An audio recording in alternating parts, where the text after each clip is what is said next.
No, God, I got a quite voice note now. I'm not going to na this very platform. Case in our sympathy in a very far your back again. Eh? What about our local young metering here, Buria? Eh? What about Naya Kamazin Nandi Kalo, Kamadona and Inda Boki, Emakwanda Meraru? So to in on our hope who's on them one eye on a wooden icon. I can't believe you are saying something like this for God's sake. No, no, we're going to when you win me. And when there's something worse than death, I will wish it to him. Even they do not game with peace. As in the Bible, these are the people that made us slave. Emma, you can bring you sympathy for if I know about when I'm Nigeria. Nigeria never happened to you. Nigeria never happened to you. All these people when are you slave? Come on, what are you saying? Eh? Nobody know to say police. Would you say no so? Ali Bonine. Chirindami, would you say no so? Ali Bonine. They are not there to protect Igbo, rather to task innocent people. Now, Nakorego, you may go le IG ne make Igbo land. Na Southeast as a whole, you may go le chief of army staff ne make there. Ayakara ne uru slave no, but I say na yi so. Ayi belong guru. Obrum gagini, ayi criminals that cannot even open at the stage walk out.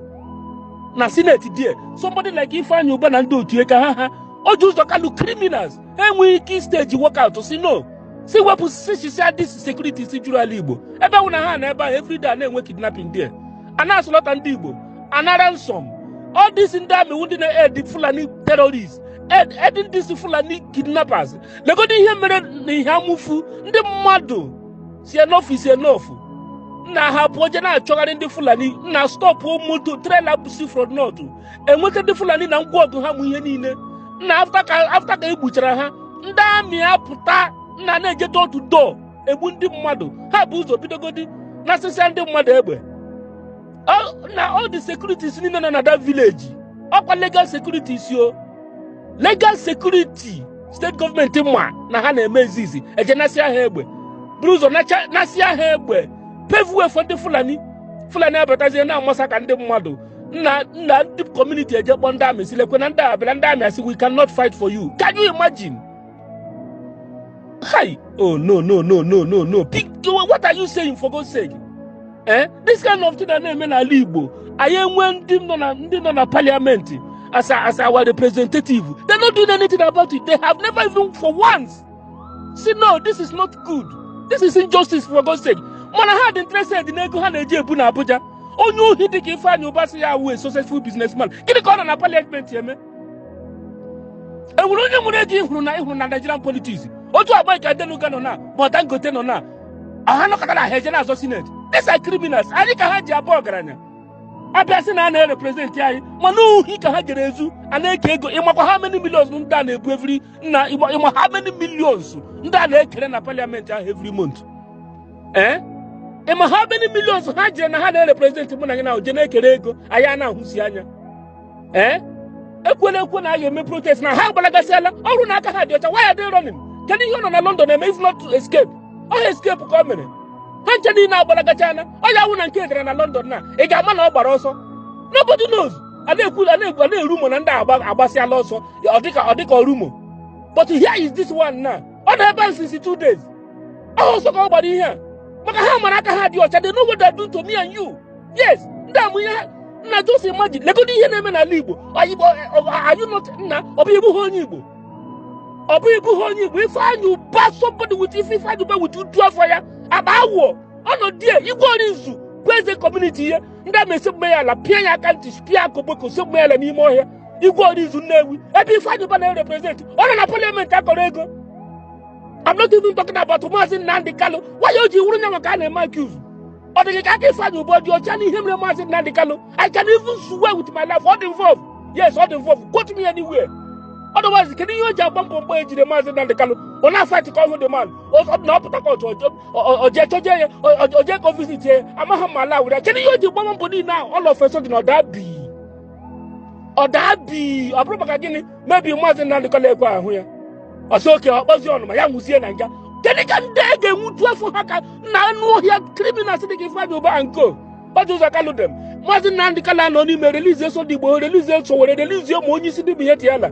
Mazin Nandikala no dey na language. In the house of rape, 50 members of house of rape were made petition, including in Dawson and Europe and Igbo. If I knew and go, they have never made any move to get Mazin Nandikala free. Somebody like this, I'm going to aboli egbelu. Ina one butengi nuku madu. Kali nuku luwa barangasi oji igbebu. Nuku madu abundi no chisuru so ige kume. In case you don't know.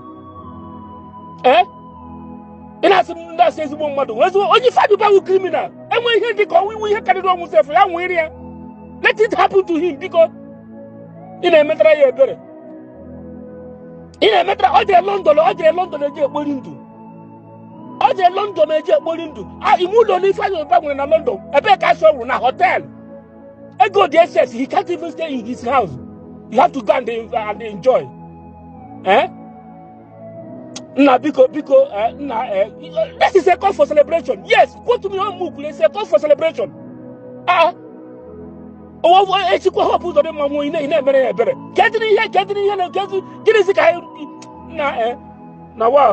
There is a man called Ifeanyi Ubah. They said he's from Nnewi. As soon as this whole thing started, he went about lying to the presidency of the zoo that he talks to me every day. I have never spoken to Ifeanyi Ubah before. I have not. He kept using the name of IPOB to extort money. Very comfortable individuals in and around the Nnewi during this period. He has been going around duping people, obtaining money from them with falsehood, because he claimed that he would defend their properties for them and prevent our angry young people from attacking them. And he told Asorok that we speak on a daily basis, that he is in control of what is happening on the ground. That was the man that when this whole thing started, he was the one that was seen distributing 20,000 naira each to some hooligans. Very, very sad indeed. Those people that later on decided to occupy the road leading from Onitsha to Owerri, that necessitated or warranted the order that I gave during one of our emergency broadcasts that they should clear from the roads, which they did. If you know this man, Ifeanyi Ubah, who is from Nnewi, you go and warn him. All those stupid politics and games they play, we don't play it. We are IPOB. We don't play all those. They can play that nonsensical games with the hotelier. Not with us. Because we are very, very serious. If you have been duped with the name of IPOB, if you have been deceived into thinking that Ifeanyi Ubah has the ear of anyone, not even the unit coordinator in his village, then you are grossly mistaken. We don't know who he is, and we do not care to know who he is. The people of Nnewi should please take note and stop giving him your money or allowing him access to whatever influence that he thinks you may be able to wield in Abuja based on these lies he's been propagating. We don't know who he is.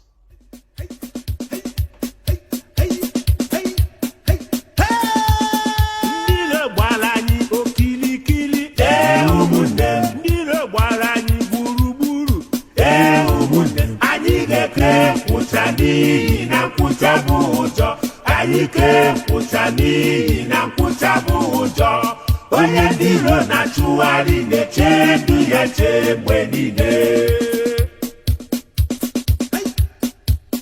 Ndiro gwara anyị okirikiri.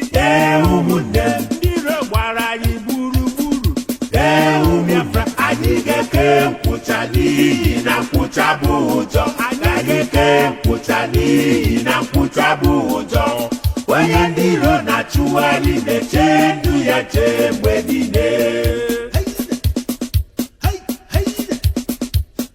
Kama mụ ga-abụrụ sabo ka nwa n'ihu agha, ka nwa n'ihu agha, ka nwa n'ihu agha. Kama mụ ga-ezogharị ba ka nwa n'ihu agha, ka nwa n'ihu agha, obi ga-adị m mma. Kama mụ ga-abụrụ sabo ka nwa n'ihu agha, ka nwa n'ihu agha, ka nwa n'ihu agha. Kama mụ ga-ezogharị ba ka nwa n'ihu agha, ka nwa n'ihu agha, obi ga-adị m mma. Nwanne m kama mụ ga-abụrụ sabo ka nwa n'ihu agha, ka nwa n'ihu agha, ka nwa n'ihu agha. Kama mụ ga-abụrụ sabo ka nwa n'ihu agha, ka nwa n'ihu agha, obi ga-adị m ụtọ. Kama mụ ga-abụrụ sabo ka nwa n'ihu agha, ka nwa n'ihu agha, ka nwa n'ihu agha. Kama mụ ga-ezogharị ba ka nwa n'ihu agha, ka nwa n'ihu agha, obi ga-adị m mma. Mụ na gị bili ibe ndụ.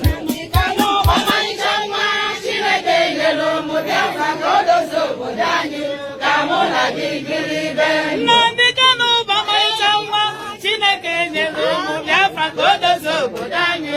Ka mụ na gị bili ibe ndụ.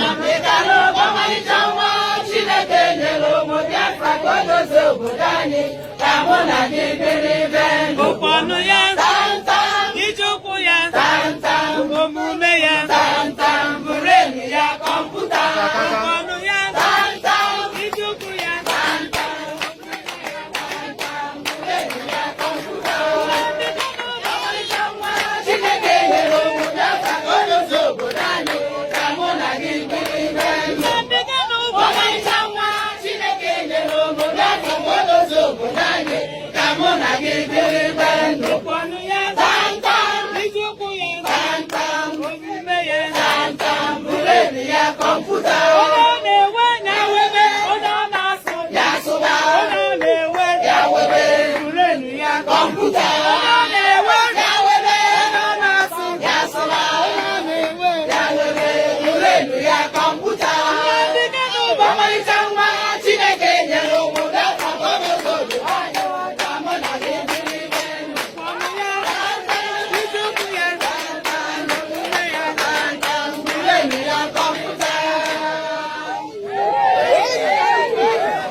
ndị nwe anyị bụ onye isi anyị ọnwa atụ egwu.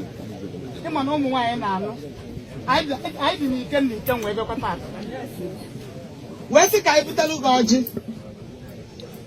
gị na ndị steeti na ndị ọha na eze ụmụnne anyị bịara ebe a ka ị wee mee mitin taata na omie ka abụ nri nwaanyị na-enye di ya o wee nye ọbịa. Ndewonu. Ọ ga-adịzi unu na mma. Efu na okenye anyị